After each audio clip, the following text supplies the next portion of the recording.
So hey friends, in today's episode of Don't Fix What's Not Broken, I'm coming to you from the same backdrop at the same time, using the same light.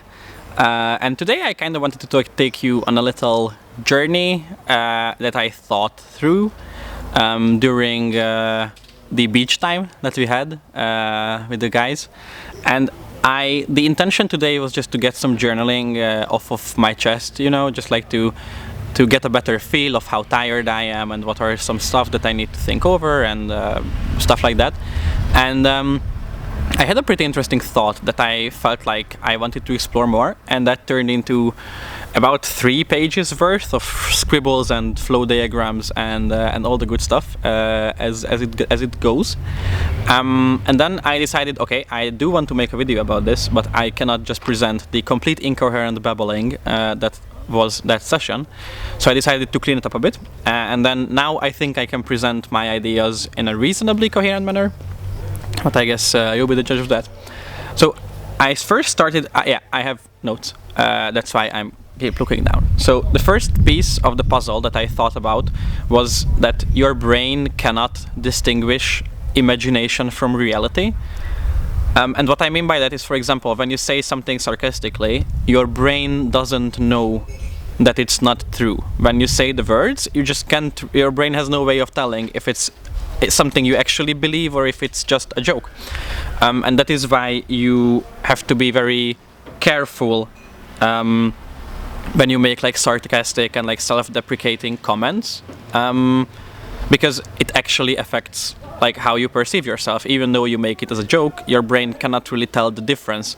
And if you need an example on when your brain cannot tell reality from imagination, if you ever had a run-in with anxiety, for example, anxiety is basically your brain imagining the worst scenario and convincing you that it's gonna happen.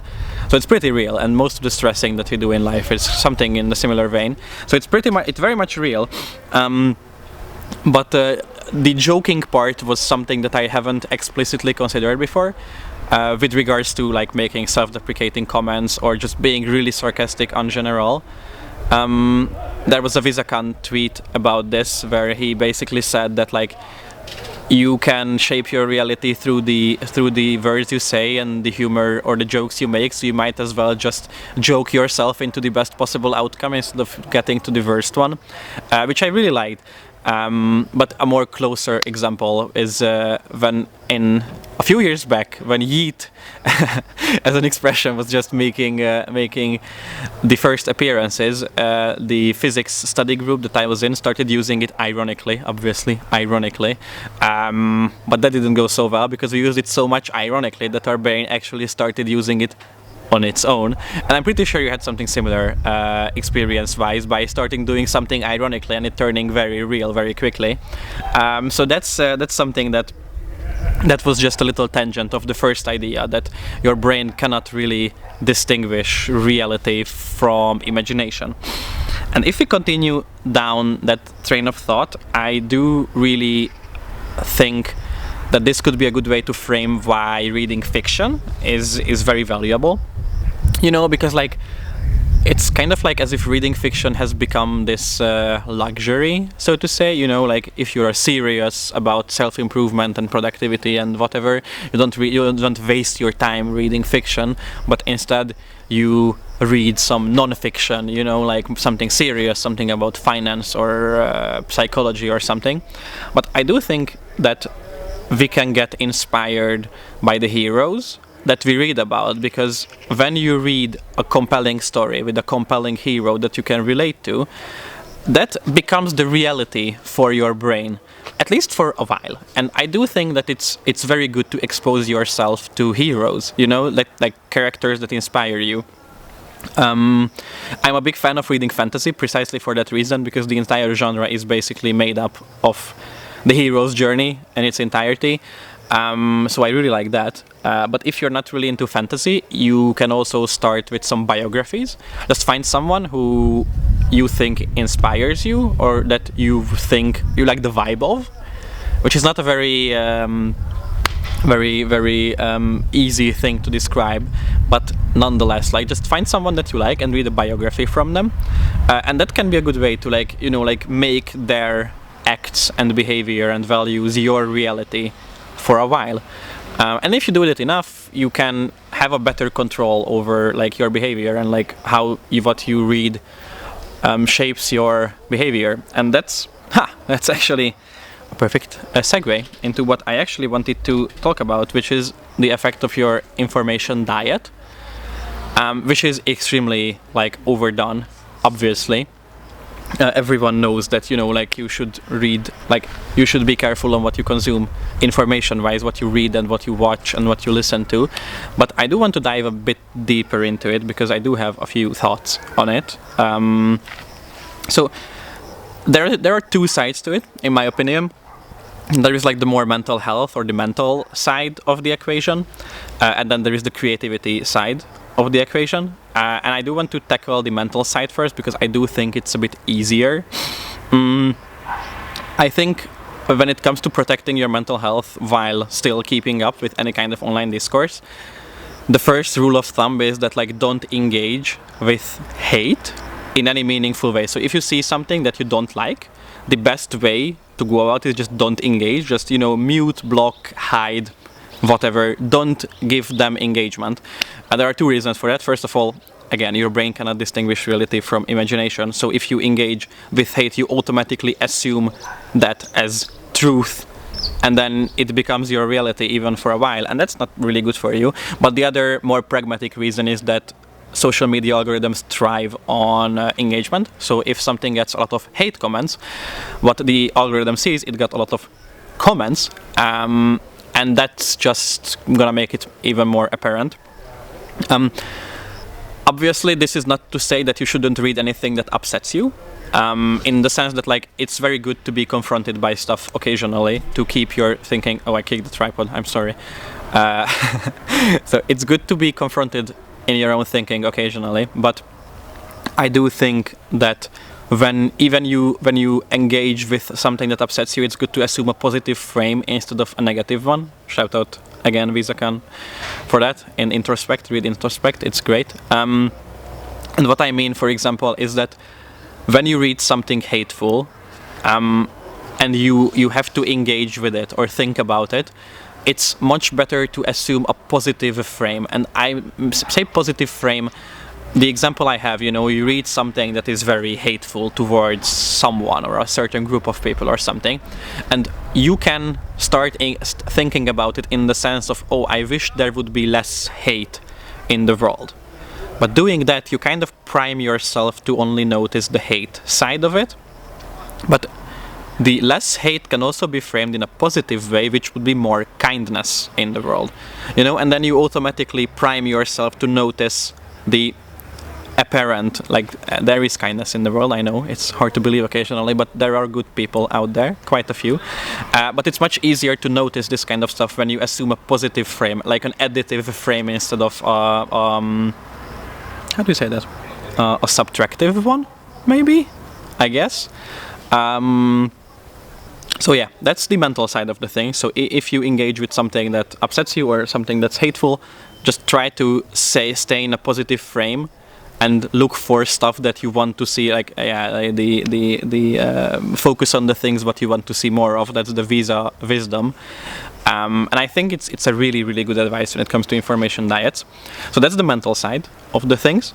And I want to talk about the creative side of things, because I think that's much less talked about. You know, obviously it's not as apparent as like suffering from anxiety because of the news you read, but I do think that the creative side of your information diet is pretty interesting. So I think there are like 3 layers to a good creative process, and creative process doesn't mean that you're an artist or you have to make videos like this. Creative process means basically anything that you come up with something new, and that's creative. It can be in your job or in your personal life or whatever. That's all the creative process. So just bear with me. I do think, sorry, I'm just checking because there are people in the garden. I think they think I'm crazy, but that's all right. So when it comes to the creative process, you have like 3 broad levels in my opinion. The first one is like having a good soil. I will use an agriculture analogy because I'm sitting in a garden. So you have to have good soil, which in my opinion is that you basically take your own ideas seriously, in a way, You know, because it's like a lot obvious that you take your ideas seriously. You know, like you can just be like, oh yeah, you know, like who cares what I think, whatever, everything has been said already, blah blah blah blah blah. I do think that's a really bad frame, because I think you have to take your ideas seriously. You know, like it's just much better for your own self-esteem, or like, yeah, let's just start there. Like if you want to have a good creative process, you have to take your ideas seriously. That's the soil, and then the seeds that you plant into the soil that you established largely will come from the stuff that you read and engage with. You know, like no good idea is formed in a vacuum. You know, if you go to Austin Clay on Still Like an Artist, or Standing on the Shoulders of Giants, or the many iterations of the same idea, that everything is synthesis, there is no pure creation.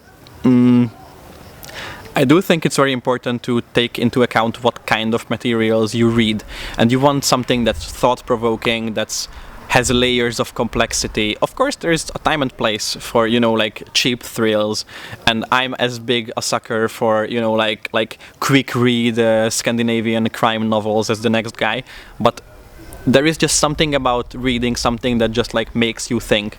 And this whole video topic that I'm talking about today came from reading like 5 sentences from a book that I liked a lot. It's Introspect by Visa, and that's the kind of book that makes you think, and I think that's the kind of behavior that helps you sow good seeds in the fertile soil that you have. And then once you have that, obviously you need to harvest what you reap, what you sow. And I think how you can do that is obviously like write it down or tell someone, but I think these are the 2 obvious ones, but I do think one more neglected one is the show don't tell idea, you know, like, so the show don't tell, because the camera cut me off. So the show don't tell principle comes in, you know, like you can just adjust your behavior and like lead by example, kind of, when you come to a conclusion or like a creative original idea that you like, you can just start behaving that way and then see how people react. And that's also a way of like reaping what you sow in your own creative process, but which I think is often neglected. So just keep that in mind. And once we are on like the behavior change side of things, this is the video of amazing segues. I wanted to touch on something that's a bit of a stretch, and I didn't really think it through yet, but bear with me. And that is kind of the James Clear idea, the Atomic Habits idea of behavior change, which kind of like sets down as like the changes of behavior, like the changes of habits in 3 levels, which is, you know, like you want to change the habit, and you get to the habit through an identity, and you can affect the identity easiest by finding a tribe where the identity is cherished. And kind of what he means by that is you have to find a community where the desired behavior is the default behavior.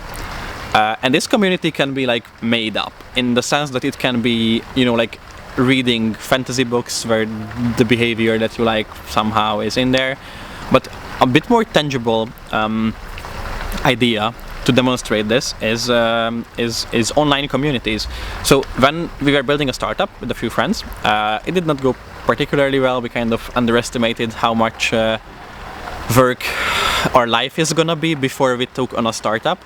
So that was more like a fling. But what was very interesting is, since we had to be in the mindset to build a startup, I engaged a lot on the Twitter side, which was founders and other people building startups. Because, you know, like solving the problems involved in a startup there is the default behavior, because these are people who make a living from building startups. And then, you know, my information diet was very like saturated with content which was about like how to build a startup and how to solve these problems and how natural it is to have these problems. And that was a very reassuring feeling. You know, you just venture into the unknown. You have absolutely no idea if you are doing it wrong or if there is an easier way or something. And then reading a tweet about like, oh yeah, I'm struggling to do the exact same, from a guy who has 5 successful startups. It's like, oh, okay, so maybe I'm not crazy. So that's really nice. And when I was still not very like in the process of actually like making these videos, I was kind of like simmering with the idea that I want to make videos, but I don't really know like how I've had some friction there. Shout out Steven Pressfield. There, and my way to combat that friction was very much to watch and listen to a bunch of podcasts about like people who launched YouTube channels on the side, as like a passion project, and then listening to their stories and how the journey was for them and what their struggles were was a very reassuring experience, because it kind of helps you to not feel alone, and also if your information diet is largely provided to you by people who already do the behavior that you try to do yourself, like the desired behavior, it makes it much easier for you to get there, to make it a natural part of your life. And I think this is kind of the bottom line, that if you have a behavior that you want to change in any shape or form, like be it like quitting smoking or just exercising more or launching a blog or building a startup, or even just being a better partner or anything of the sort, there is a community online where you can read about this stuff, and then even one step further you can engage. There's a Reddit, like a subreddit for everything. That is very true, and there is a reason why it's so popular, because you can just go and with the click of a button you can be at a community of like-minded people, or like-minded in the sense that they are already doing what you wish you are doing, or at various steps of the way, and then you can find someone who had a similar experience to yours and maybe can help out, or just provide that comfort that you are in fact not crazy. And I think it's really, really important, and I think it's like a very underutilized tool, and people don't pay it much attention. And I also notice it when I spend more or less time in certain parts of the internet. For example, now I'm engaging less and less with the startup side of the things, and I also find myself being less excited about that kind of stuff, which I guess is quite natural. I do start a research position in September, so that I don't really have any business building a startup now, but it's very interesting to look back how excited I was about the same stuff when my information diet was full of startup content, for example. So that's, I guess, like 18-ish minutes. Not bad.